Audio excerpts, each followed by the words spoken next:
Good morning. आज का topic है एम्पलीट्यूड ऑफ अल्टरनेटिंग करंट या peak value, root mean square value of current in one complete cycle, the average value of alternating current is zero, relation between peak value and root mean square value. ये आज का topic है। इसके पहले आप लोगों ने पढ़ा है, देखिए एसी का जो इक्वेशन बताया हमने वो क्या बताया है, I = I not sine omega T, पता है ना। अल्टरनेटिंग करंट का equation I = I not sine omega T. और यदि वोल्टेज का इक्वेशन लिखेंगे ए भी का तो ये क्या होगा, V = V not sine omega T. और यदि अल्टरनेटिंग EMF का फार्मूला लिखना चाहें तो यही E = E not sine omega T, ठीक है ना। अल्टरनेटिंग करंट के लिए इस फार्मूला का यूज करेंगे, अल्टरनेटिंग वोल्टेज के लिए इस फार्मूला का यूज करेंगे, अल्टरनेटिंग EMF के लिए इस फार्मूला का यूज करेंगे। ये दो इम्पॉर्टेंट फार्मूले हैं, ठीक है ना। I नॉट क्या है, पीक वैल्यू। पीक वैल्यू बोलते किसको हैं, ठीक है ना। थोड़ा सा हम ये बता दें, पीक वैल्यू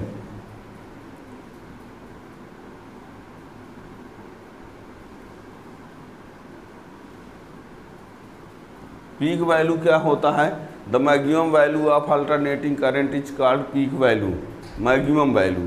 जैसे यहाँ पर हमने ये जो ग्राफ बनाया था ये, ठीक है, तो ये वाली जो वैल्यू होगी वो क्या होगी, ये I नॉट, ये मैक्सिमम वैल्यू। इसको I नॉट लिखते हैं, किसी किसी बुक में IM भी लिखा रहता है, तो लिख लीजिए the maximum value of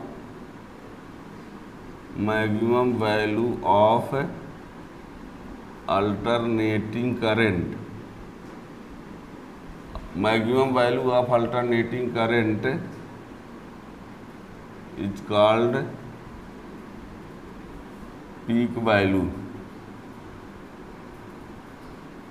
of AC। It is denoted by I not या IM, ठीक है। स्मॉल I भी लिखा रहता है, ऐसा भी हमारी हैबिट है कैपिटल I लिखने की, capital I not. The maximum value of alternating current is called peak value of AC, it is denoted by I not और IM, ठीक है ना। फिर एक और भी है, root mean square value of current, root mean square value of AC, root mean square value of AC IRMS। देखिए उसको समझिए थोड़ा सा, आप लोगों को बता दें, पहले हम वर्ड में बता देते हैं, उसको शब्दों में सुनिए। अल्टरनेटिंग करंट का स्क्वायर करो, अल्टरनेटिंग करंट का स्क्वायर करने के बाद उसकी मीन वैल्यू लाओ, उसी को बोलना है एक साथ, फिर देखना। हम बोल रहे हैं अल्टरनेटिंग करंट का क्या कर दो, स्क्वायर कर दो। स्क्वायर करने के बाद उसकी मीन वैल्यू लाओ, क्या लाओगे, मीन वैल्यू लाने के बाद उसका स्क्वायर रूट कर दो। हम ये बोल रहे हैं कि पहले अल्टरनेटिंग करंट में स्क्वायर कर दो, स्क्वायर करने के बाद उसकी मीन वैल्यू लाओ, और मीन वैल्यू लाने के बाद जो आए उसका रूट कर दो, तो स्क्वायर रूट कर दो तो वही वैल्यू होगी। यानी square root of mean of, square root of mean of square of alternating current. हमने कहा अल्टरनेटिंग करंट का स्क्वायर कर दो, फिर इसकी मीन वैल्यू लाओ, और मीन वैल्यू लाने के बाद उसका रूट लगा दो। तो कहने में तो ये होगा, और लिखते समय उस क्रम से लिखना पड़ेगा।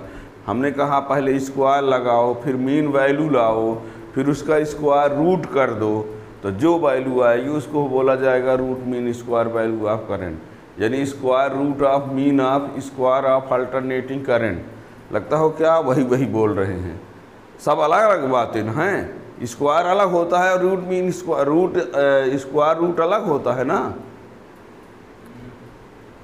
स्क्वायर माने एक्स में ये कर देना, और स्क्वायर रूट का मीन्स ये ना होता है कि दोनों एक ही है। लगता होगा एक ही बार बोल रहे हैं सब हैं। तो square root of mean of square of alternating current is called root mean square value of AC. It is denoted by IRMS। इसे किसको डिनोट करते हैं? IRMS से। NCERT बुक में शुद्ध आई लिखा हुआ है, आई बताया है कि IRMS लिखो चाहे आई लिखो, पर इसके लिए I0 और IM दोनों में से रहेगा तभी। यदि अल्टरनेटिंग करंट का कहीं आई लिखा है तो उसको आप कौन सी वैल्यू मान सकते हो? RMS वैल्यू, ठीक है। लेकिन I0 नहीं मान सकते। I0 या IM कहने पर जब मीन यानी पीक वैल्यू कहेगा तभी आप क्या कहेंगे उसको? I0 या IM। और यदि आई भर लिखा है तो आप ये मान सकते हो कि वो IRMS ही है, ठीक है ना। इनके बीच क्या रिलेशन होता है वो आज ही पढ़ेंगे। तो देखिए, square root of mean of square of alternating current, square root of mean of square of alternating current is called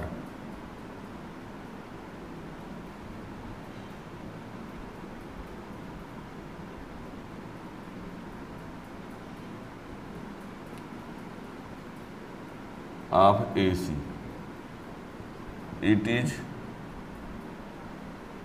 denoted by IRMS, या कि फिर आई भर लिखा रहेगा ऐसा भी। It is equal to the 1/√2 times of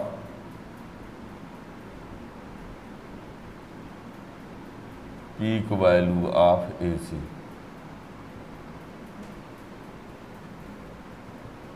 देखिए, इसकी जो वैल्यू होती है वो पीक वैल्यू से कितने टाइम्स होती है? 1/√2 टाइम्स। देखिए, रूट मीन स्क्वायर वैल्यू यानी IRMS, अब पीक वैल्यू मीन्स कौन सी? I0। तो IRMS जो होता है I0 का कितने टाइम्स होता है? दैट इज क्या कह दिया हमने ये कहा कि IRMS equal to 1/√2 into I0, यानी I0/√2। इसी को चाहो तो 1.414 I0, 0.707 I0 IRMS equal to, कह दो नहीं समझ पाए। इनके बीच ये रिलेशन हम प्रूव करके बताएंगे आगे। इसके बीच रिलेशन इस्टेब्लिश करने के लिए कभी एग्जाम में पूछ भी दिया जाता है। IRMS equal to 1/√2 times of I0। √2 की वैल्यू कितनी होती है? √2 की वैल्यू 1.414, और 1 में 1 इसको डिवाइड कर देंगे तो कितना आ जाएगा? 0.707, है ना। यानी IRMS जो होता है वो लेस देन होता है किससे? क्लियर है कि नहीं? ठीक है ना। तो ये हो गया पीक वैल्यू, ये हो गया रूट मीन स्क्वायर वैल्यू। आपको कुछ आप इतना ज़रूर याद रखिए कि इनके बीच ये रिलेशन होता है, इससे इंडिकेट किया जाता है। कभी कभी आप लोगों से ये क्वेश्चन है ऑब्जेक्टिव टाइप में पूछ भी दिया जाता है ना, कि पीक वैल्यू इतनी है तो रूट मीन स्क्वायर वैल्यू क्या होगी। तो बच्चे उसमें भी कन्फ्यूजन में पड़ जाते हैं। मान लो कह दिया गया कि IRMS वैल्यू जो है वो 5/√2 है। किसकी वैल्यू? IRMS वैल्यू मान लीजिए कितना है, देखो इधर IRMS 5/√2 है, तो I0 कितना होगा, ये आपसे क्वेश्चन कर दिया गया, ठीक है ना।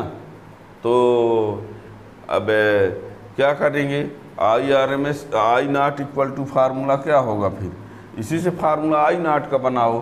तो इससे I0 जब लाओगे तो क्या होगा, I0 इक्वल टू IRMS √2 न हो जाएगा, क्यों खुशी, इसका इससे इंटू हो जाएगा। तो I0 इक्वल टू ये, अब IRMS की वैल्यू ये दिया है तो यहाँ रख देंगे, तो √2 से √2, तो I0 की वैल्यू कितनी आएगी, 5 आएगी।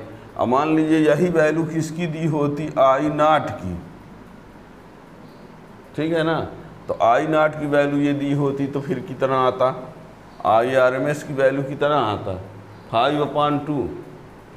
यदि ये दिया होता, ये लाना होता, तो I0 इक्वल टू क्या लिखते, IRMS इक्वल टू क्या लिखा जाता, I0/√2, तो 5/√2 और ये √2, तो ये 5/2 होता। ये IRMS equal to I0/√2, I0 की वैल्यू 5/√2, √2/√2। अब ऐसे तो आप लोग चाहो तो इसको भी गलत कर लो, कह दो √2, और यही समस्या नहीं, नहीं ये लगता होगा ये कैंसिल हो जाएगा, ये यहाँ आएगा। आप लोगों को ये पता नहीं रहता कि कब ये ऊपर हो जाता है, कब ये यहाँ आता है, ये बहुत दिक्कत है, कभी पूछ। चलो अब ये तो ये हो गया पीक वैल्यू, हो गया रूट मीन स्क्वायर वैल्यू, हो गया टाइम पीरियड क्या होगा, time taken by alternating current in one complete cycle, time taken by alternating current in one complete cycle. जैसे ये यहाँ से ये एक साइकिल कंप्लीट हुआ, ये एक साइकिल हुआ, क्या हुआ, एक साइकिल। तो एक साइकिल कंप्लीट होने में जितना टाइम लगेगा उस टाइम को क्या बोलते हैं, टाइम पीरियड। और एक सेकंड में जितने साइकिल कंप्लीट होते हैं उसको क्या बोलते हैं,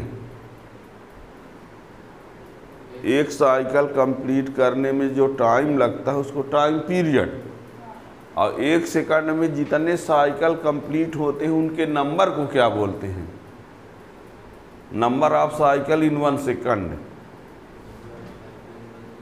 फ्रीक्वेंसी। एक सेकंड में जितने साइकिल कंप्लीट होंगे वो फ्रीक्वेंसी है, और एक साइकिल में जितना टाइम लगता है वो टाइम पीरियड है। ये भी आप लोगों से आना चाहिए, छोटी मोटी बातों को नहीं जानते हैं और इनका यूज होगा, है ना। देखिए उनको भी लिख लीजिए, लिखवाए ही दे रहे हैं हम।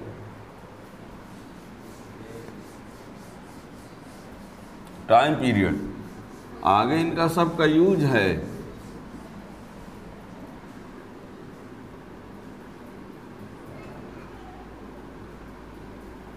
टाइम पीरियड की स्पेलिंग गलत हो गई, हाँ लिखिए, time taken by alternating current in one complete cycle, time taken by alternating current in one complete cycle, it is denoted by t, t equal to होता है 2π/ω। इसको याद रखिएगा, बहुत काम का फार्मूला है। इस फार्मूला का यूज हम करेंगे इस चैप्टर में बहुत ज़्यादा, याद रखना। Time taken by AC in one complete cycle, it is denoted by t, t equal to 2π/ω।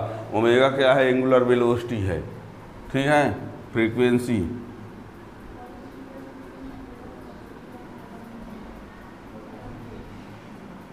number of cycle, number of complete cycle in 1 second, number of complete cycle in 1 second is called frequency।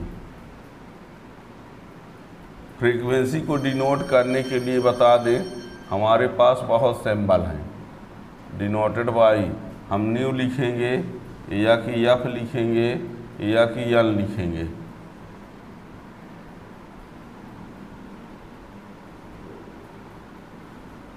अब आगे एक अच्छा word अभी अभी आ रहा है आप वाला, इट इज, हाँ स्पेलिंग बोलो, PROCL, रिसिप्रोकल ऑफ, बहुत दिन बाद आया है। It is reciprocal of time period.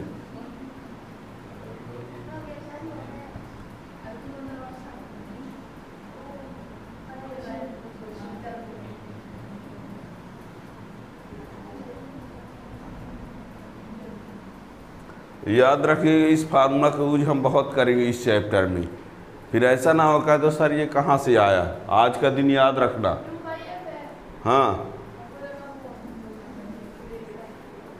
T = 2 pi upon omega होता है, और इसका रिसिप्रोकल फ्रीक्वेंसी होगा तो ओमेगा अपान 2 पाई, ओमेगा अपान क्रॉस मल्टीप्लाई कर दिया। हमने बताया ना कि ये फ्रीक्वेंसी को आप लिख सकते हो, न्यू लिख सकते हो या लिख सकते हो। हम कहीं कुछ भी लिख देंगे तो उस समय फिर ना बोलना कि सर आप ये कह रहे थे वो कह रहे थे। हम कुछ भी लिख देंगे इन तीनों में से, है ना।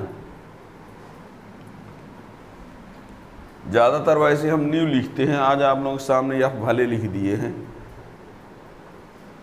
Number of complete cycle in 1 second, 1 second में जितने नंबर कंप्लीट होंगे वो है फ्रीक्वेंसी। एक कंप्लीट साइकिल में जितना टाइम लगता है उसको बोलते हैं टाइम पीरियड, है ना। अब इसमें ये बता दें, अभी ये हम बता रहे थे कि 1 कंप्लीट साइकिल में अल्टरनेटिंग करंट की जो एवरेज वैल्यू होती है वो होती है 0। इसको प्रूव करना है। इन 1 complete, prove that in 1 complete cycle the average value of alternating current is 0। Frequency ये आपको पता है, F = 50 हर्ट्ज,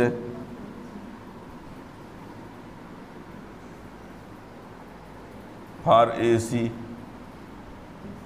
इन, ये भी बताया था हमने। F = 50 hertz for AC in India.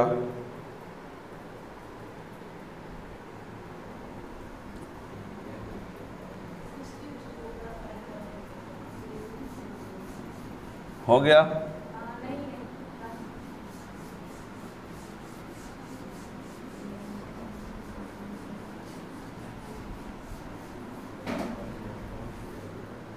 हो गया ना। हाँ, एक क्वेश्चन है अच्छा सा है, यानी prove that in 1 complete cycle the average value of AC 0, है ना। तो लिखे दे रहे हैं, बहुत अच्छा है। आप लोग याद रखिएगा, पर ये कभी कभी स्टेट बोर्ड में क्वेश्चन पूछ दिया जाता है। आप ही नहीं लिख पाए क्या?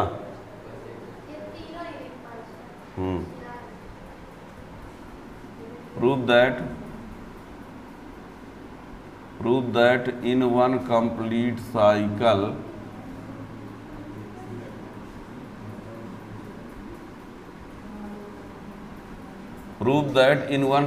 Cycle the average value of, दिख रहा है question, average value of AC is 0। Prove that in 1 complete cycle the average value of AC is 0।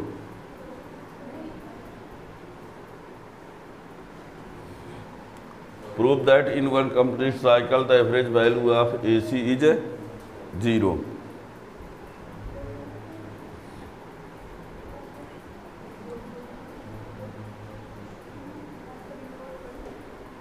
अब देखो सुनिए, एक कंप्लीट साइकिल में जो टाइम लगता है उस टाइम को क्या कहा जाता है, ये पता है ना? एवरेज वैल्यू लाना है। एवरेज वैल्यू, एवरेज कैसे लाते हैं?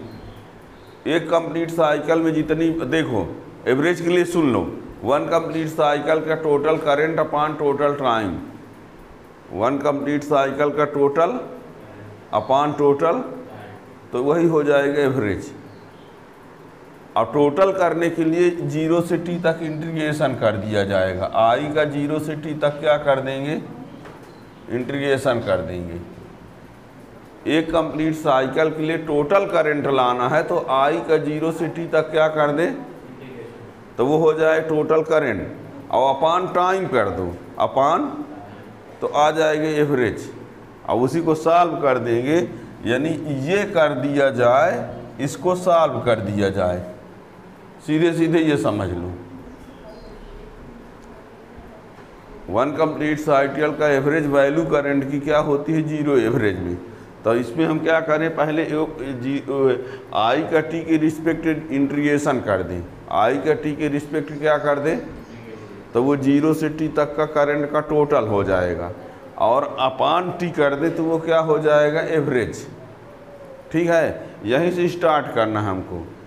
आपको आई एवरेज लाने के लिए आपको यहाँ से स्टार्ट करना है। अब आई क्या है? करंट है। कौन सी करंट? Alternating current. और अल्टरनेटिंग करंट का इक्वेशन वहाँ रख दो बस, और सॉल्व कर दो। अब सॉल्व करते समय एक इंटीग्रेशन में प्रॉब्लम है, और वो प्रॉब्लम के लिए आप लोग 11th पढ़े नहीं हैं। जो 11 नहीं पढ़े उनको दिक्कत जा रही है, इसलिए इंटीग्रेशन के लिए आप लोग पीछे लेक्चर 11th क्लास का वीडियो देखिए या अपने से पढ़िए, जैसा भी हो।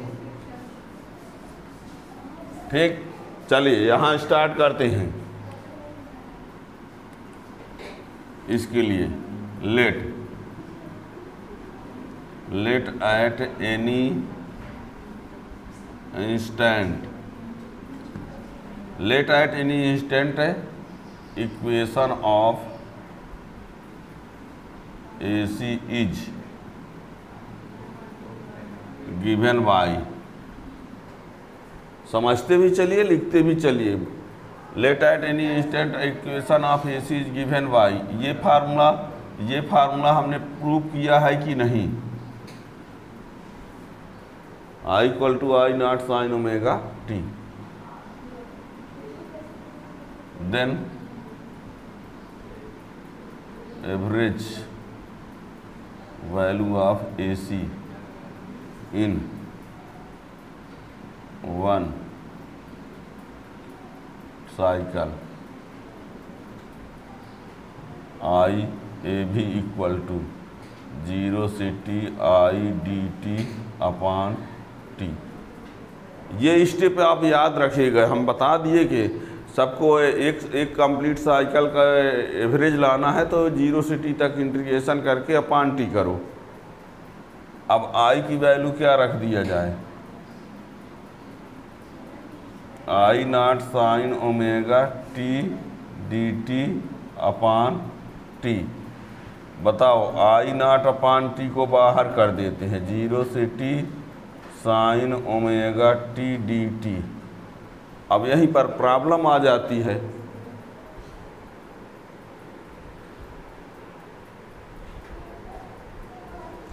यहाँ पर I नॉट अपॉन t को हमने बाहर कर दिया और 0 से t तक। आप कहोगे 0 से t तक इंटीग्रेशन क्यों किए हैं? क्योंकि वन कंप्लीट साइकिल में है तो एक साइकिल का टाइम यानी t होता है।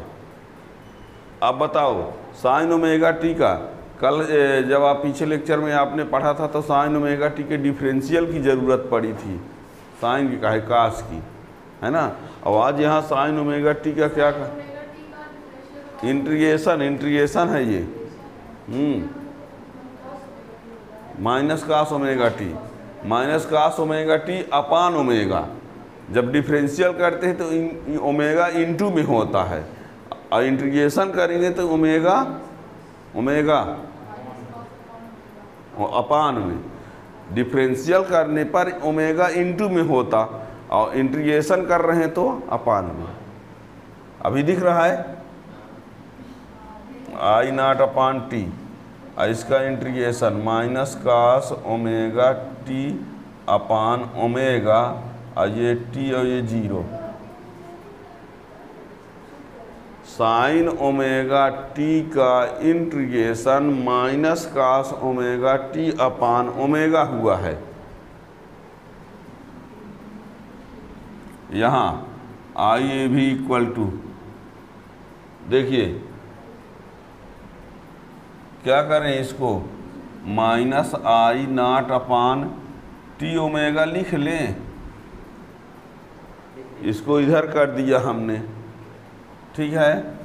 और आप लोगों को पता है, देखिए आप लोगों को ये पता है कि यहाँ एक बार अपर लिमिट लिखा जाता है, एक बार किसको पता नहीं है, फाइनाइट इंटीग्रेशन इस टी के जगह एक बार क्या लिखेंगे, अपर लिमिट लिखेंगे, फिर माइनस करके लोअर लिमिट, तो क्या cos omega t minus cos omega into zero, ये ओमेगा से इंटू है जीरो का, नहीं समझोगे तो बैठे रह जाओगे, अभी हम इरेज भी कर देंगे। Minus I not upon t omega cos omega t minus cos zero,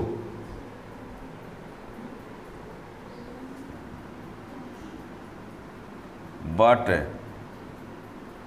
T equal to 2 pi upon omega था क्या, अभी टाइम पीरियड में हमने बताया है टी इक्वल टू 2 पाई अपान ओमेगा। अब इधर प्रशांत बोलेंगे sir omega equal to 2 pi upon t भी तो बताए हैं, omega t equal to 2 pi upon omega equal to, तो चाहो तो आप टी के जगह पर ये लिख दो, और चाहो तो ओमेगा के जगह 2 पाई अपान टी, आपकी जो मर्जी हो। टी की वैल्यू 2 पाई अपान ओमेगा लिख दो, या कि ओमेगा के जगह पर 2 पाई अपान टी, ठीक है। अब दिख रहे हैं, आई नॉट अपान, और यहाँ पर 2 पाई अपान ओमेगा, और ये ओमेगा, और यहाँ देखिएगा यहाँ भी लिखो कास ओमेगा, और ये 2 पाई अपान ओमेगा। कास जीरो की वैल्यू क्या होती है, 1 होती है, माइनस तो पहले से लगा है। ये ओमेगा से ओमेगा,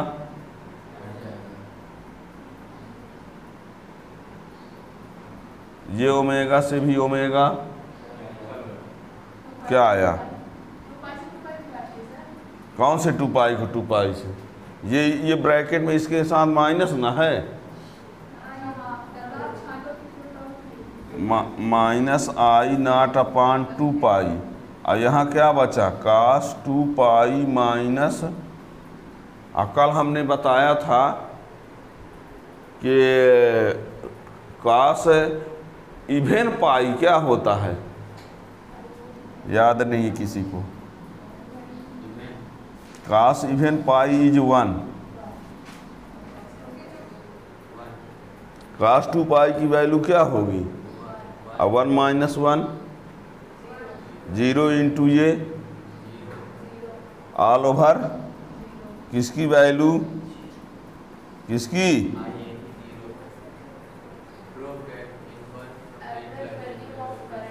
आया 0, इन one complete cycle the average value of AC 0 आ गया। अब ये आपको बता दें, इसी पर यदि आपसे कोई ये कह देता है कि हाफ साइकिल में एवरेज वैल्यू कितनी होगी, तो जो यहाँ हम 0 से T लिखे हैं वहाँ T के जगह पर T हाफ कर सकते हो, है ना, T/2, तो 2 नॉट अपान पाई कुछ ऐसे आएगा, करके देख लेना अपने से, ठीक है ना। एक का जितना है तो चाहे अब जितने का लाना हो तो इंटू करते जाओ, एक साइकिल का 0 है तो 2 साइकिल 2 इंटू 0, अब लगता होगा 2 इंटू 0 तो 20 तो न हो जाएगा, ठीक है, तो ये हो गया इन one complete cycle the average value of AC is 0। ठीक है, अब इसके आगे आप नेक्स्ट वीडियो में आप देखेंगे IRMS और I0 का रिलेशन। वो उसका वीडियो कब आएगा, उसका नोटिफिकेशन के लिए आप चैनल को सब्सक्राइब कर लेंगे तो नोटिफिकेशन मिल जाएगा। Thank you.